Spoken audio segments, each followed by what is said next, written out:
గతంలో చాలా సర్వేల గురించి మాట్లాడుకున్నాం, అన్నీ మనం డిస్కస్ చేసుకున్నాం. అలాగే ఈరోజు రైస్ సర్వే వచ్చింది. సో అందులో ఏం తేలింది, ఏం వచ్చింది సార్? ఇదొక సంచలన సర్వే అని చెప్పుకోవచ్చు. ఎందుకంటే ప్రధానంగా కుప్పంలో చంద్రబాబు ఓడిపోతాడని, పిఠాపురంలో పవన్ కళ్యాణ్ ఓడిపోతాడని ఈ సర్వే చెప్తుంది. సో ఓవరాల్గా కూడా వైసీపీదే అధికారం అని ఈ సర్వే చెప్తుంది. వైసీపీకి 132 నుంచి 138 వరకు వస్తాయని, తెలుగుదేశానికి 37 నుంచి 42 వరకు వస్తాయని చెప్తుంది. ఓవరాల్గా వైసీపీకి పర్సంటేజీ గతం కంటే 1% ఎక్కువ వస్తుంది, 50.8% వస్తుందనేది ఈ సర్వే చెప్తుంది. సో అంటే ఈ సర్వే ప్రత్యేకంగా ఏంటంటే, ఇంతకుముందు సర్వేలు ఏవి కూడా కొంతమంది ప్రముఖుల మీద గట్టిగా చేయలేదు ఎవరెవరు వస్తారని. ఇప్పుడు ఇది చెప్పింది. సో ఇందులో తెలుగుదేశానికి లేదా కూటమికి షాకింగ్గా ఉంటుంది ఈ సర్వే చెప్పింది. చంద్రబాబు ఓడిపోతాడని, ఇటు పవన్ కళ్యాణ్ కూడా ఓడిపోతాడని, at the same time Balayya గెలుస్తాడని, ఇటు లోకేష్ కూడా గెలుస్తాడని కూడా ఈ సర్వే చెప్పింది. అయితే ఓవరాల్గా ఇప్పుడు అనేక సర్వేలు వచ్చినప్పుడు కొంత చంద్రబాబుకి మెజారిటీ తగ్గచ్చు కానీ గెలుస్తాడనే ఎక్కువ సర్వేలు చెప్తున్నాయి. ఈవెన్ గ్రౌండ్ రిపోర్ట్ చూసుకున్నప్పుడు కూడా చంద్రబాబు మరీ ఓడిపోయే పరిస్థితి అయితే ఉండకపోవచ్చు, కాకపోతే మెజారిటీ తగ్గుతుంది. బాలయ్యకే నిజానికి టఫ్ సిచ్యువేషన్ ఉంది అక్కడ. ఎందుకంటే కాన్సెక్యూటివ్గా 2 సార్లు ఆయన గెలిచాడు, 2 సార్లు కూడా ప్రజలకు అందుబాటులో లేడని విమర్శ ఉంది. అందుకని జగన్ ఈసారి అక్కడ దీపిక అనే ఒక మహిళను దించాడు. సో కొద్దిగా టఫ్గానే ఉంది అనేది చెప్తున్నారు. అట్లాగే పరిపూర్ణానంద స్వామి అక్కడ రెబల్గా తయారై హిందూపురం నుంచి ఎంపీగా కంటెస్ట్ చేస్తానని చెప్తున్నాడు. ఆయన బాలయ్యని ఓడించడం నా ధ్యేయం అని కూడా ఆయన అనౌన్స్ చేశాడు. ఆ రకంగా కొంత బాలయ్యకి ఇబ్బంది ఉంది. అట్లాగే పిఠాపురంలో కూడా ఖచ్చితంగా పవన్ కళ్యాణ్కి ఛాలెంజ్ అయితే ఉంది. ఎందుకంటే అంత ఈజీ అయితే కాదు. ఆయన కంప్లీట్గా టీడీపీ వర్మ మీద డిపెండ్ అయినట్టు కనబడుతుంది. మరి వర్మకి ఏమాత్రం కంట్రోల్ ఉంది? ఎందుకంటే వర్మకి జనసేన కార్యకర్తలకి లేకపోతే లోకల్ లీడర్లకి మధ్య కెమిస్ట్రీ అనేది ఇప్పటివరకు కుదరట్లేదు, గొడవలు పడుతూనే ఉన్నారు.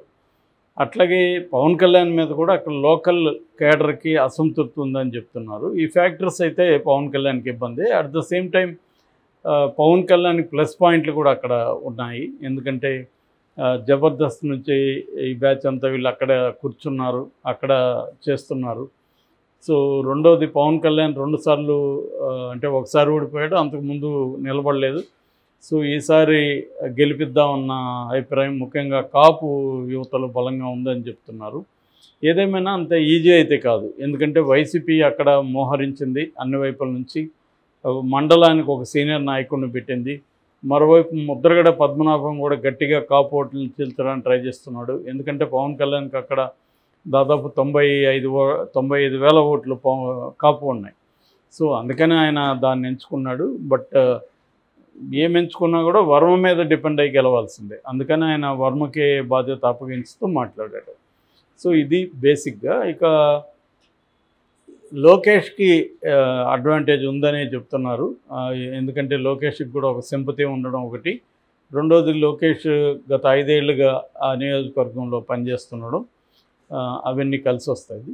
అయితే అటు వైసీపీ నుంచి ఆళ్ళ రామకృష్ణారెడ్డికి ఇవ్వకుండా లావణ్యకి ఇచ్చారు. సో ఆమెకు కూడా సపోర్ట్ అయితే ఉంది.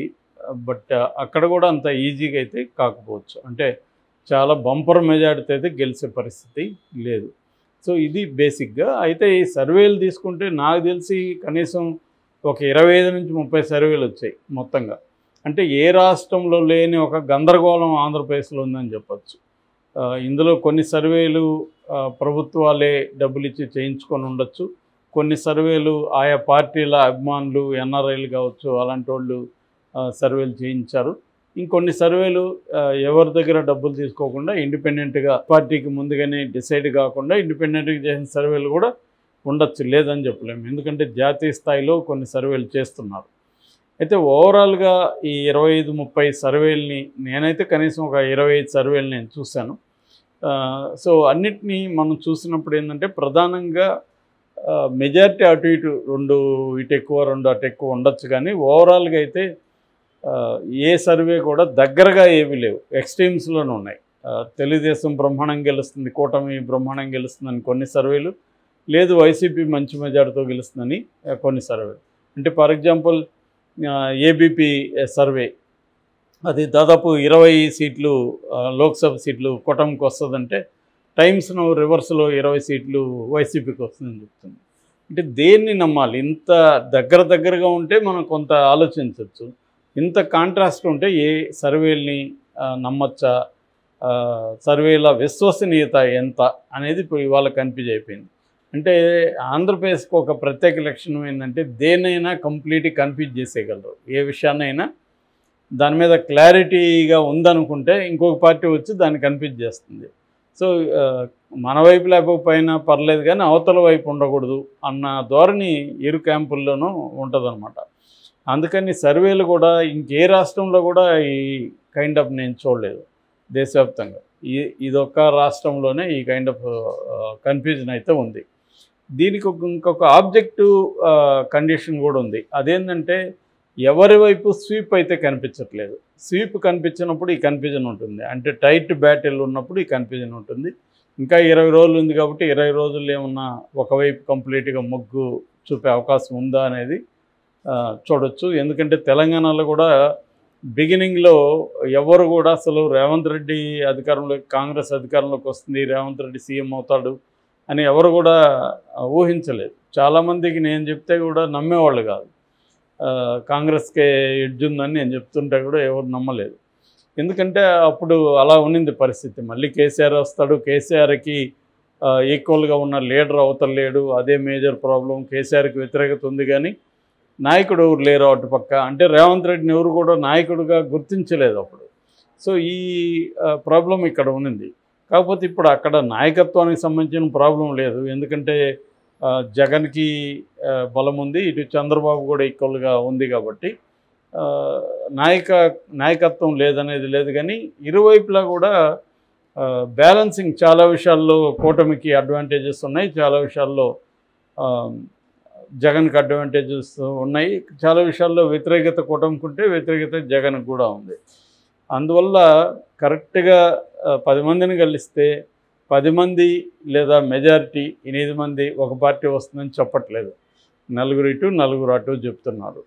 సో ఈ కన్ఫ్యూజన్ వల్ల కూడా ఈ సర్వేలన్నీ కన్ఫ్యూజన్గా ఉండే అవకాశం ఉంది. దీన్నే మామూలుగా సెపాలజిస్టులు నైట్ మ్యార్ అంటారు అన్నమాట.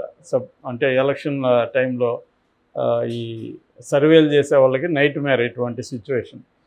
మనకు లాస్ట్ టైం కూడా ఇదే కనబడింది. లాస్ట్ టైం అసలు వేవ్ ఉందని, జగన్ వైపు ఏముందని ఎవరు కూడా అనుకోలేదు.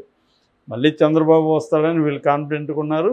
మేము పాదయాత్రలు చేసాము, ఇవన్నీ చేసాం కాబట్టి మేము వస్తాము వాళ్ళు ఉన్నారు, కానీ ఇంత స్వీప్ ఉంటుందని ఎవరు ఊహించలేదు. సో ఇప్పుడు కూడా అదే పరిస్థితి ఉంది అన్నమాట. అందువల్ల ఇప్పటికిప్పుడైతే ఏ సర్వేని కూడా 100% నమ్మి చెప్పే పరిస్థితి లేదు. కానీ తెలుగుదేశం వాళ్ళేమో సర్వేలన్నీ మా వైపే అని వాళ్ళు టైటిల్ పెట్టుకొని వేస్తున్నారు. వైసీపీ వాళ్ళు కూడా అన్ని సర్వేలు మా వైపు అని వీళ్ళు కూడా పెట్టుకుంటున్నారు. అలా పెట్టుకునే పరిస్థితి అయితే ఉంది. అన్ని సర్వేలు అని చెప్పలేం, కానీ వాళ్ళకి నచ్చినట్టుగా వాళ్ళు అన్ని సర్వేలు అనేసి వాళ్ళకు లిస్ట్ ఇస్తారు, వీళ్ళకి లిస్ట్ ఇస్తారు. అలా లిస్టులతో సర్వేలతో గందరగోళాన్ని క్రియేట్ చేస్తున్నారు. కానీ మామూలు జనాల్ని సర్వేలు ఏమంటే ఇప్పుడు మనమే చాలా 25 అంటే మనం అది పనిగా చూసాం. మామూలు జనాలకి అంత ఉండదు కదా, వాళ్ళ మైండ్లో 4-5 సర్వేలు ఉంటాయి. ఆ 4-5 సర్వేలు కూడా కన్ఫ్యూజింగ్ ఉన్నాయరా అన్న ఫీలింగ్ అయితే వాళ్ళకి జనాలకి వెళ్ళిపోయింది. ఏ సర్వే కూడా నిక్కచ్చిగా లేదు, అన్నీ కూడా కన్ఫ్యూజ్ చేస్తున్నాయని. సో ఇక్కడ ఏంటంటే silent voters and active voters కూడా ఉంటారు. సర్వేల్లో యాక్టివ్ ఓటర్సే పాల్గొంటుంటారు, సైలెంట్ ఓటర్స్ సర్వేలకి రారు, వచ్చిన వాళ్ళ అభిప్రాయం తెలీదు, చెప్పరు వాళ్ళు.